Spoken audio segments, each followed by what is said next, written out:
Hey guys, this is Arpit and welcome to my YouTube channel. So, just 1 month is left for NEET 2025, and I know most of you are presently undergoing a lot of stress, lot of self-doubt, negativity and confusion because the marks must be stuck in the range of 530 to 570 marks, and they don't know that if they can increase it by 100 marks in a span of 1 month, if they can still make it and get a government medical college seat. So basically, I have been in a position 1 month before NEET 2022, and I increased my score from 550s in part tests to 656 in the NEET exam with an all India rank of 3204. So don't worry, you're not alone. I have done this and many people have done this. Back then no one was there to guide me too, and मैं भी आप किसी से अपने सारे doubts लेके ऐसे ही YouTube पे videos ढूंढ रहा था, and by God's grace you can say I stumbled upon 4 to 5 videos that kind of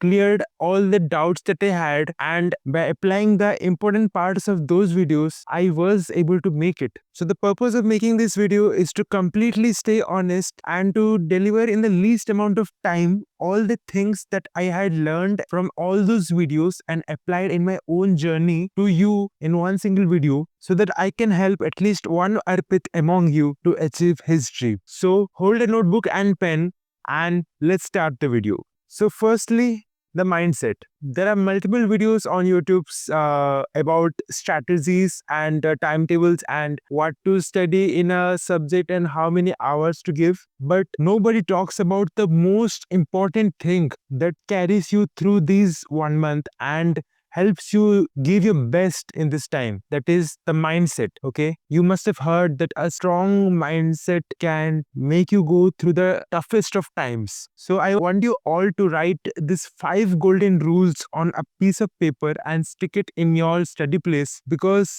these 5 things have immensely helped me in the last 1 month and helped me achieve my dream. So firstly, I can't stop till I have submitted my OMR sheet. That is the final OMR sheet of the NEET exam. This 1 month will push your limits to extents that you have never been. There will be multiple breakdowns and it is going to be a tough phase. But remember just one thing, one mindset, that I can't give up now. I've come so far to this point and I can't give up till I submit my OMR sheet.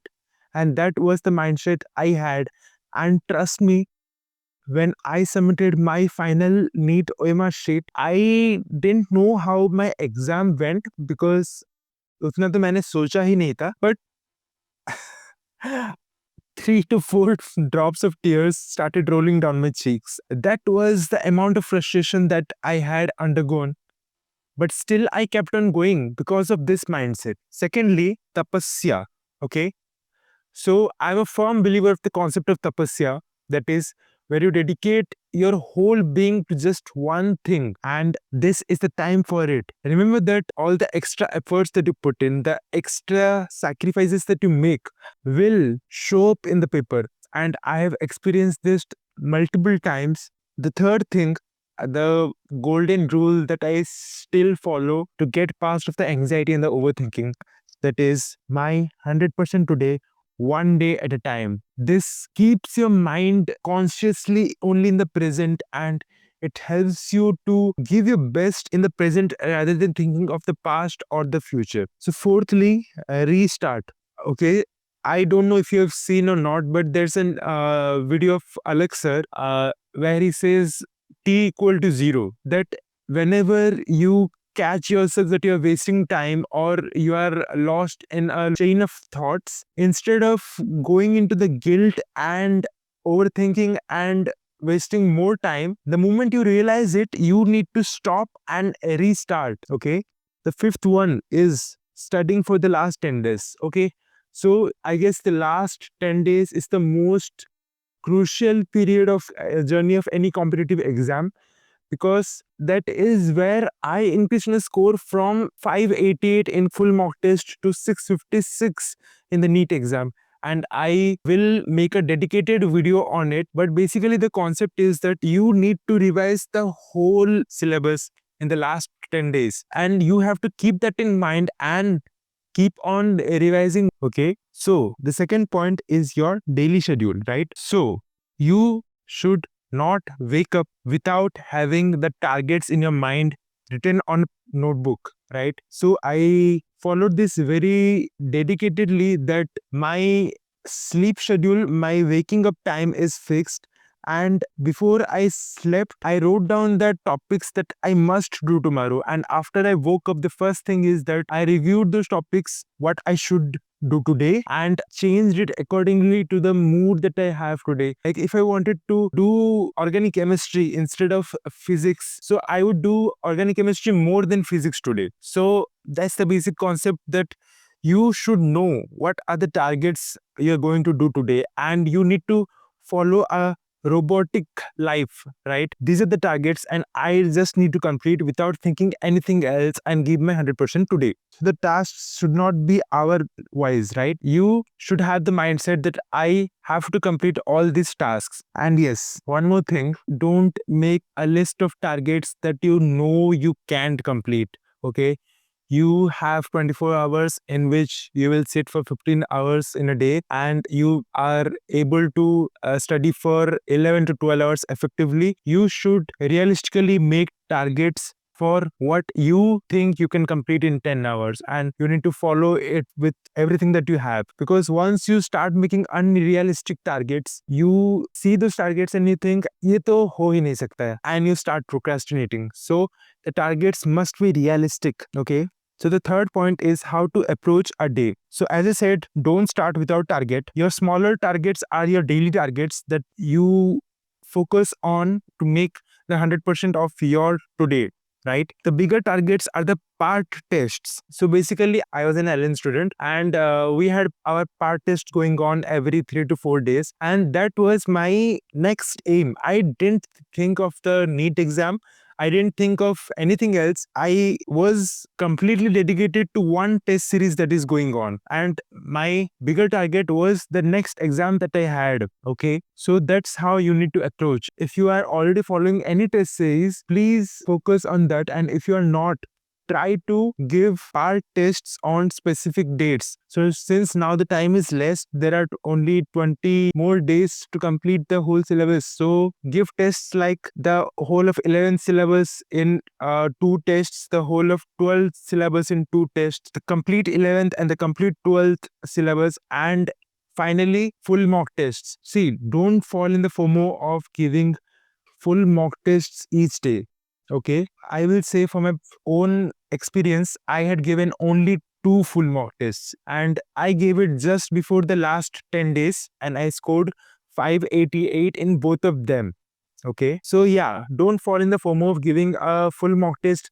You know your preparation best, and you need to do things that are suitable to your preparation. If you are stuck in a range of 530 to 570 marks, then your aim is not to practice and give full mock tests and then analyze the test and basically spend your whole one day in that. Your main aim now is to collect all the information that you have studied your whole year or whole 2 years, the different chapters, from different sources, and make it into a revisable thing that you can revise in the last 10 days, right? Yes. So my personal schedule is, in the morning, I used to do the most difficult task. Do not compromise on your sleep. You should at least sleep for 7 hours. And I want you to put this into your head, because if you have not slept properly, your whole day is going to go unproductive. And that's the truth. And I have seen it. And I don't want you to waste any more days doing that, right? So I used to complete the most difficult task in the morning. And then after the lunch, since that's the time where you do not want to study and you feel lazy, I used to do the easy task and then move on to the second difficult task of the day. At the night, that is after 7 p.m., I used to do the easy stuff, right? Because in the night, we do not have much energy left, and that's the truth, right? So my subject-wise approach in a brief, because I guess by now you should have known that what's your strongest subject and what's your weakest subject and how to revise it. But I'm giving a brief idea of how I approach my each subject. So in physics, in the last 1 month, whichever chapter I revised, I used to make a formula note and write all the formulas in it, especially the formulas that I forgot, but repeatedly questions are asked from it. Because if you don't know the formula in the exam, you can't attempt the question also, even if you know the concept of the whole chapter. So formulas are very important. That's why I made a formula note in the last 1 month. In biology, I had PDF where all the examples of NCRT, both of 11th and 12th, were in one place, right? So I used to repeatedly revise the examples. Similarly, there was PDF or a book where all the numeric data of NCRTs were written in one place. And I used to revise that thing very often whenever I used to get bored and didn't want to study any hard topic. And then while revising the biology NCERT chapters, I used to mark the important NCERT lines that I repeatedly forget even after studying them multiple number of times. And after revising any chapter, only attempt the NCERT MCQs only. Do not attempt MCQs that are out of the NCERT syllabus, right? You must be knowing by now that the NEET exam comes from NCERT only, and NCERT is like the Bible of NEET, right? So in chemistry, it is basically divided into three parts: physical chemistry, inorganic chemistry, organic chemistry. Physical chemistry, same like physics, you need to make a formula note while revising the chapter. And in inorganic chemistry, because inorganic chemistry was the weakest part of mine, so instead of going through the NCERT line by line, I did the NCERT only MCQs, and I repeatedly did that. So I put all those information into my head, right?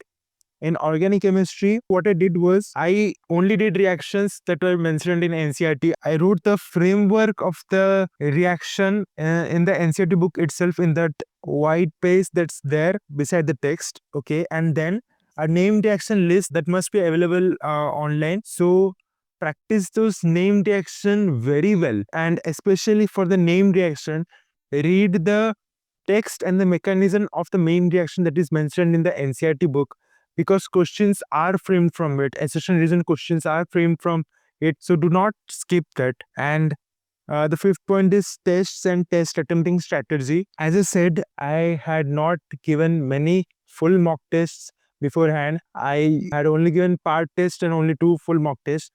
But what gave me confidence in the exam is that my test attempting strategy was fixed, which order of subjects I would do. We had section A and section B. So I used to first attempt the whole of biology, then chemistry, then the section B of physics, then ultimately go to the remaining physics. And not only this, I had a proper strategy how to fill the OMR sheet, in which manner to fill those bubbles that I fill it in the least amount of time. And also, if I should fill it after completing one chapter, or in mid of the exam and in end of the exam. So this was according to what worked for me. So basically, fix your strategy from now, what works best, and practice it many times before actually applying it in the NEET exam.